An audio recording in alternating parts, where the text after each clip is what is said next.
Hi, everyone, and welcome again to another Teacher Joseph podcast.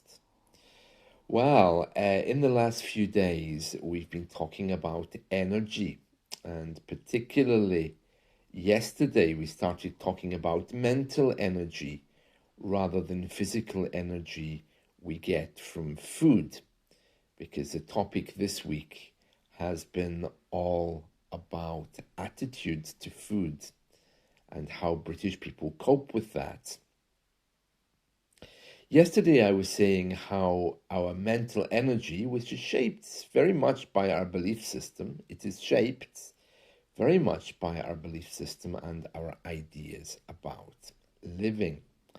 But unfortunately, many of us don't really aim very high these days when it comes to shaping what we believe about learning English.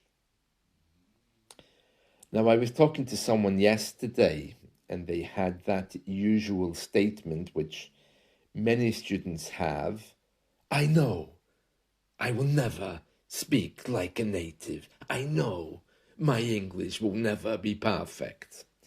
And I'm thinking, oh yeah, here we go. Yeah, the same old statement. I've no idea where that belief comes from, but it's certainly very limiting. And the more you say it, the more it will become true for you. It's not about beliefs being good or bad, it's about the amount of energy that they create. Now, I have to say, for those of you who know me, my surname is MacTaggart, which obviously comes from the very deep heartlands of Scotland.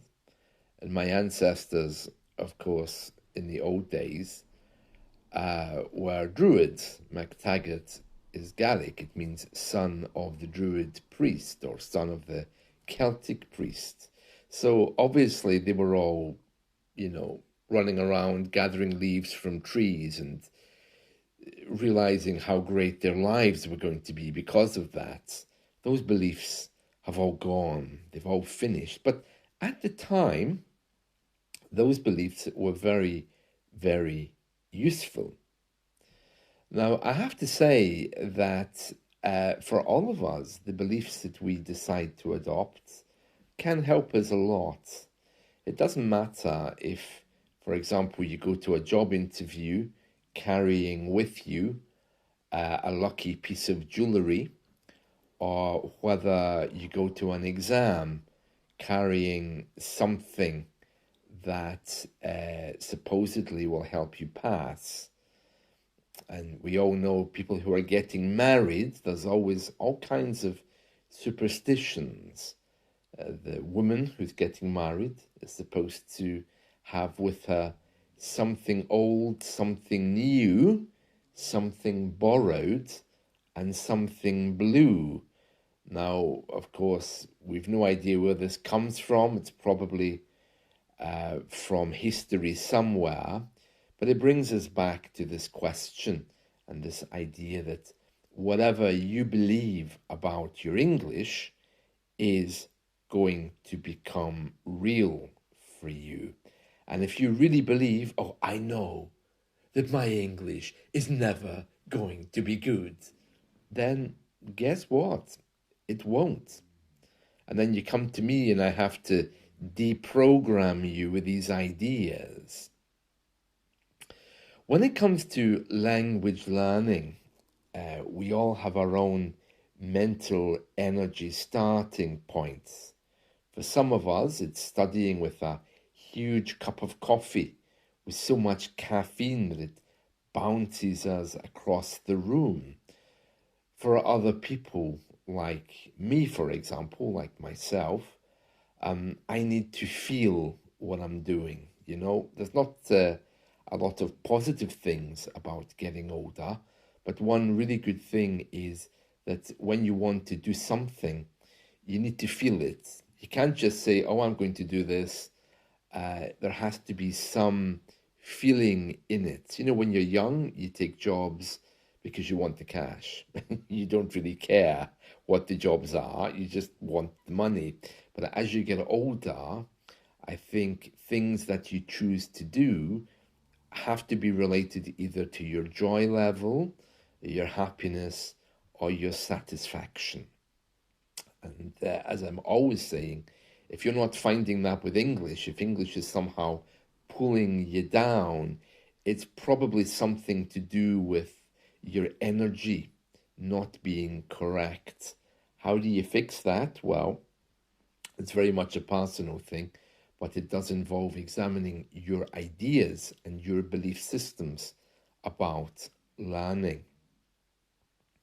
I've spoken before about the importance of really knowing a little bit, at least, about your own belief systems and whether they are holding you back. I know that for some very religious people, they may have views that somehow they're being punished by some kind of higher power. And then there's others who may have a ritual that they have to do before they start studying. All this kind of stuff is okay, but that's not what I'm talking about. I'm just talking about your very basic beliefs about whether you can succeed. Because if you're the kind of person that's always telling yourself, oh, I can't do this, oh, no, no. If you're that kind of person, then you need to reframe, revisit, and look again at this kind of thing because it will hold you back. So it's really important that you're clear on your starting point and what you're hoping to achieve with English. And if you do hold a belief that says, well, I'm really useless at languages, then it doesn't mean you don't learn languages. It simply means that you need to change that belief. And we're all challenged to do that daily. We're all growing and changing. Maybe a little child, has an idea or belief about a ghost under his bed. But when he wakes up, and looks under the bed, even though he's very afraid and realizes nothing is there, then the belief is destroyed. So you need to really be thinking about what you're telling yourself daily. I was talking to a woman yesterday and she said, oh, well, there are two types of people in this world, some who can learn languages and some who can't. And that's her belief. That's perfectly fine. But the power of her words brings about an energy, which means that she will see evidence of that wherever she goes because she believes it. So me as a teacher, I've seen people learning English when they're 98 years old. I've seen people learning English within a month. I've seen people learning English within a year.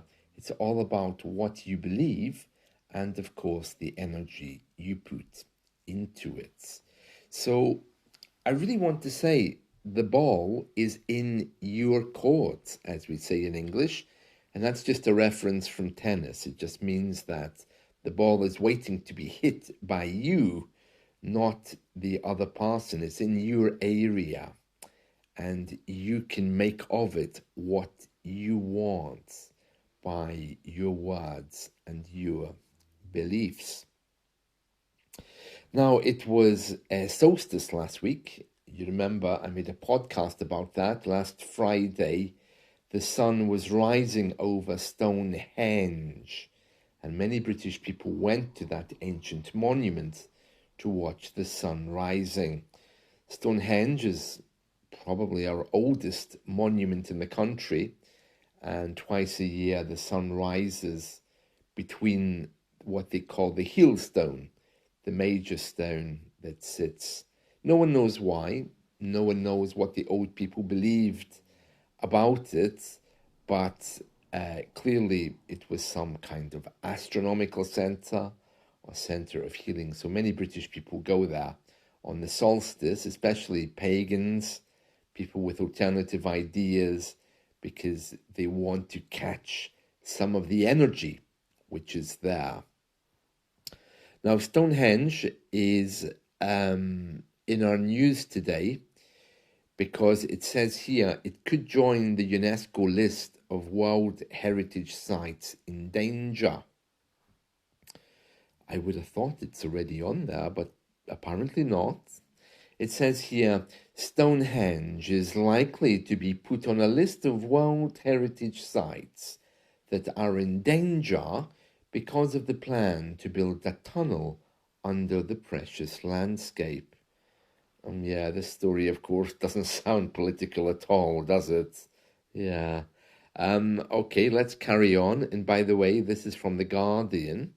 It says here, UNESCO officials have recommended adding the Wiltshire Stone Circle and the area around it to the list because of concerns the tunnel would compromise the integrity of one of the Earth's great prehistoric sites. It says here, the Conservative government and the National Highways have been keen to press ahead with the 2-mile tunnel, which is intended to speed up journey times and remove the sight and sounds of traffic.